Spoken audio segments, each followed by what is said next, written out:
We have just come to the end of the first day of the live evidence of Peter Francis, the undercover police officer who was deployed into anti-racist groups between 1993 and 97.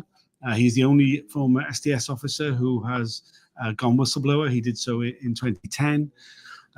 We have been, over the last hour or so since the last break, we have really gone into the granular detail of many aspects of his deployment. There has been a lot of questions about the list, which was made by family liaison officers in the Lawrence family home, which they have admitted to writing down who visited the home, what organization they were from, details about them. This list was then passed through. I mean, we were taken through the bureaucratic path of this list, getting to the SDS. The modification of the list with names being taken off it as they were being identified by other officers, and really how this then ended up with it being in Peter Francis's hands and him being told to identify the remaining names on the list, a feat he never finished. I'm joined by Zoe Young from the Campaign Opposing Police Surveillance. What did you make of this highly detailed and bureaucratic examination of the transfer of the information on these lists, or this list? Oh, it's just so shocking that that was the priority of the whole undercover policing, but the Met Police in general. You know, there's been a racist murder on the streets of Southeast London, and they're not going to look for the murderers. They are monitoring who's going in and out of the house of the grieving family. They are trying to find someone who can find all those names, and then they're going to focus on finding something out about the family. But they couldn't find anything about the family because they happen to be a clean living, you know, professional middle-class family.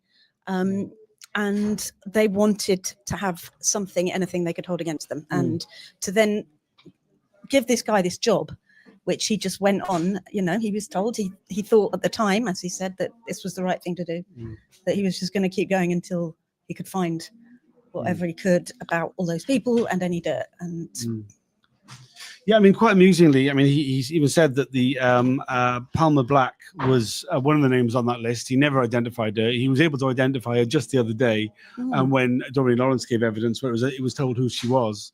Was somebody involved with the Anti-Racist Alliance. I mean, he talks a lot about how that there was a real dearth of intelligence on the Lawrence family campaign, and that there was a real panic within the SDS that they didn't have coverage of what was going on. Yeah. But why was that what they're panicking about? I mean, he spoke about how that there was this sense that there was almost like a dam, like the pressure was building behind a dam about this racist murder after racist murder, and just unease on the street in black and brown communities, in anti-racist communities, anti-fascist, just generally everyone was fed up with this. And that rather than saying, let's go and tackle the racism, let's go and tackle the murders, they wanted to find out who these people were and put that at the focus. And I'm sorry I keep repeating this just because it's so shocking. But he also said something like that they gave him a job and he kept on with the job and he hasn't stopped with the job. Even now he's at the inquiry, he's still interested to know who all those people were.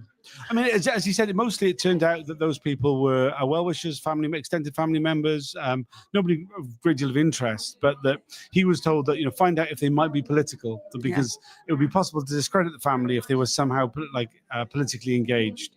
I mean, like, it was put to him as like, oh, well, so what would be the concern, say, if they were from the SWP? And he said, well, if the concern was in the SWP, the concern would be that the officers who have infiltrated the SWP haven't reported that it was the SWP people there. But overall, anyway, it wouldn't be a concern because they had control within the SWP. They had good coverage.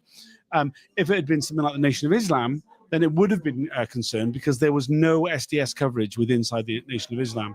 And this is really what it kind of comes down to, is that the SDS felt they had to be seen to have full coverage of any organization that could have any concern, could be of any concern over public order.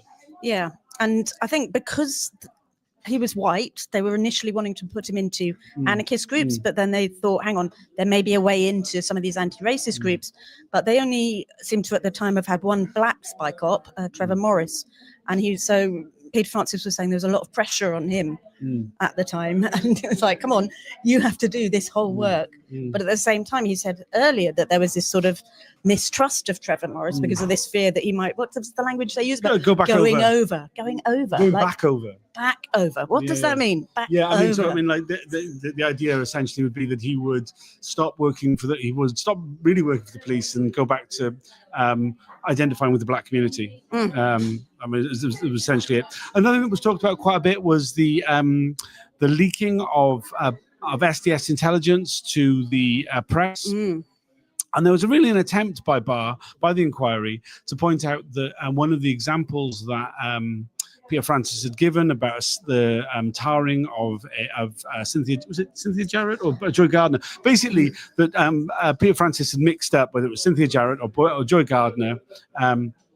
Both of whom were women who ended up dying within the custody of the authorities. Of the police or immigration officers. Yeah. And that he kind of showed how the stories in the press had actually come directly from the immigration officers in the one particular case. And to which Peter Francis said, well, yeah, well, it was the other case then. That there's this confusion that he had at the time. We've shown his written statement from 2003, another one as transcript from 2013. Peter Francis has been talking about these things for quite a long time now. Yeah. Both privately and more publicly since 2010.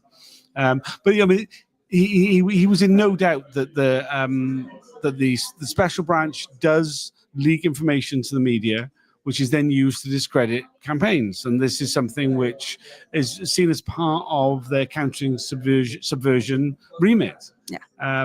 And it was a bit strange to me how much time at the inquiry has been spent looking at trying to discredit that, for one, which is something which is well known, and two, just to go through the layers of bureaucracy about the communication of the information on the visitors to the Lawrence family home, during by the family liaison officers. Yeah. I mean, they could really have just been watching the home if they were that bothered about this sort of thing. But clearly the priority was just to deflect attention from the police, to gather this data about anything that could be used as a smear. I mean, like one of these women, I think it was Joy Gardner. I think she was the one who was wrapped with how many meters? 10 meters of tape. 13. Yeah. And so somebody somehow found an ex-boyfriend of hers who said that they'd got in fights. So then suddenly that was all over the press that she'd been violent. Therefore, somehow this justified the behavior of the police, but also the existence of the SDS, that they would be the ones going around trying to find I mean, I lost it slightly at that point because it's just so distressing. It's so hard to keep paying attention when it's so mad what they're talking about. I mean, it is incredibly distressing. I think Peter Francis has come across very credible as a witness. It is very strange following his evidence at the inquiry. We are sharing a room with the RLRs. We don't have our own space to do these videos at the inquiry, so apologies if we might wrap up a bit quicker today. Is there anything else you'd like to add? No, just follow this. This is so seminal. It's really exciting. Keep an eye. We'll be back again following the second day of Peter Francis' evidence, starting at 10 a.m. tomorrow morning. He's here all week. Please join if you can. He's here all week. Cheers.